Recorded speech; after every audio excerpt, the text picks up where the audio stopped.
una conexión incomprensible en la adversidad extrema a la mente humana. Ante el peligro extremo y el trauma, puede reaccionar de maneras sorprendentes y a veces contraintuitivas. Entre estas reacciones, el síndrome de Estocolmo se destaca como uno de los fenómenos psicológicos más intrigantes y difíciles de comprender. Describe una condición en la que los rehenes desarrollan un lazo emocional, empatía o incluso afecto por sus secuestradores, hasta el punto de defender o proteger a sus captores. El peculiar nombre de la síndrome remite a un atraco a un banco que ocurrió en Estocolmo, Suecia, en 1973, pero el concepto se ha observado en diversas situaciones de cautiverio y abuso. Este guión desvelará el síndrome de Estocolmo, explorando sus mecanismos psicológicos, los factores que contribuyen a su desarrollo y las complejas implicaciones para las víctimas y para la comprensión del comportamiento humano bajo coacción. ¿Qué es el síndrome de Estocolmo? Más allá de la lógica común, el síndrome de Estocolmo no está reconocido como un diagnóstico formal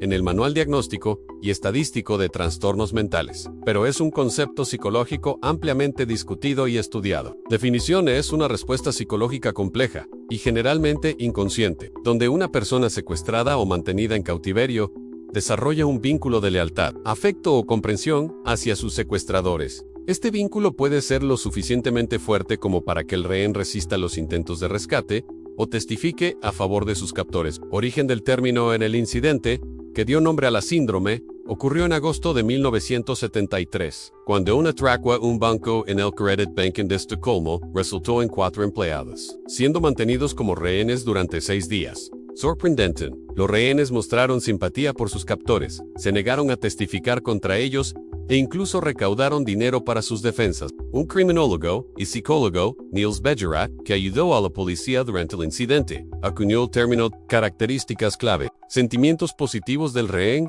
hacia el secuestrador a pesar del peligro. El rehén comienza a ver al secuestrador de una manera más humana, quizás incluso como un protector contra las autoridades externas. Sentimientos negativos del rehén hacia las autoridades: las víctimas pueden desarrollar desconfianza o ira contra la policía, las fuerzas de rescate o cualquiera que represente una amenaza para los secuestradores. Sentimientos positivos del secuestrador hacia el rehén. En algunos casos, los secuestradores pueden desarrollar sentimientos positivos hacia los rehenes, evitando hacerles daño o incluso protegiéndolos. Negativa del rehén a cooperar con las autoridades después del rescate. La víctima puede negarse a testificar o ayudar en la acusación de los secuestradores.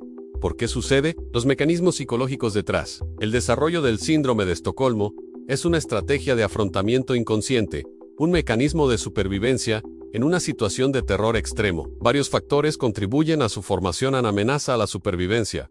La víctima percibe que su supervivencia depende enteramente de la benevolencia del secuestrador. Pequeños actos de bondad o la ausencia de violencia extrema por parte del agresor son sobrevalorados como señales de humanidad. Aislamiento y dependencia. El rehén está aislado del mundo exterior y de sus sistemas de apoyo. El secuestrador se convierte en la única fuente de información y satisfacción de necesidades básicas, creando una dependencia psicológica intensa. Percepción de bondad intermitente, incluso en situaciones de abuso. Si el agresor alterna momentos de terror con pequeños gestos de bondad, esto puede crear una distorsión cognitiva. La víctima se enfoca en los buenos momentos como prueba de que el agresor no es totalmente malo y que hay esperanza de supervivencia a través de la cooperación. Incapacidad de escape. En la falta de esperanza de escapar de la situación coercitiva, lleva a la mente a buscar mecanismos internos para lidiar con el terror, incluida la reinterpretación de la situación y de los agresores. Indefensión aprendida. A la exposición continua a un entorno incontrolable puede conducir a la indefensión aprendida, donde la víctima siente que no tiene control sobre su destino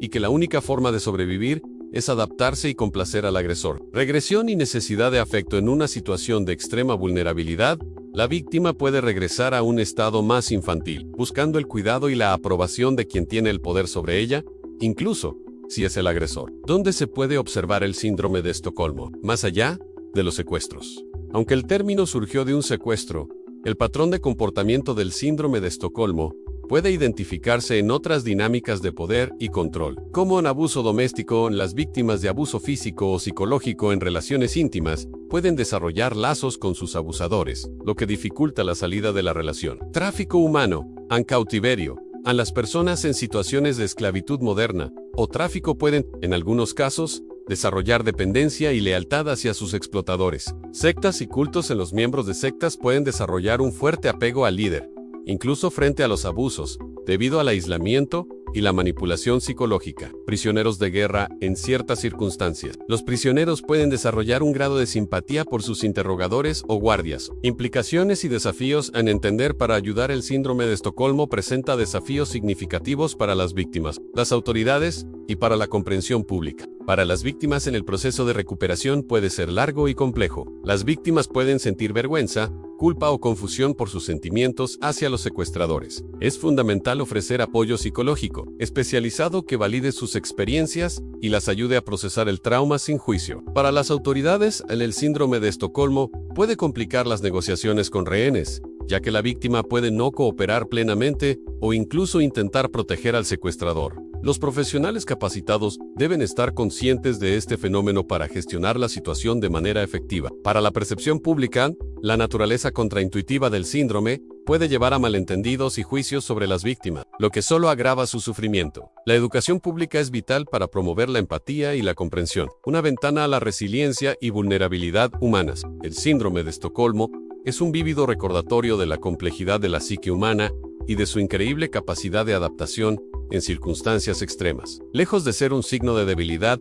o una elección consciente, es una estrategia de supervivencia instintiva que surge en un escenario de terror y desesperación. Aunque aterrador, nos enseña sobre la profunda necesidad humana de conexión y seguridad, incluso cuando la fuente de esas necesidades está distorsionada por la amenaza. Al comprender mejor el síndrome de Estocolmo, no solo podemos ofrecer un apoyo más efectivo a sus víctimas, sino también profundizar nuestra apreciación por la resiliencia de la mente humana y las intrincadas formas en que busca la supervivencia y el sentido, incluso en las adversidades más inimaginables.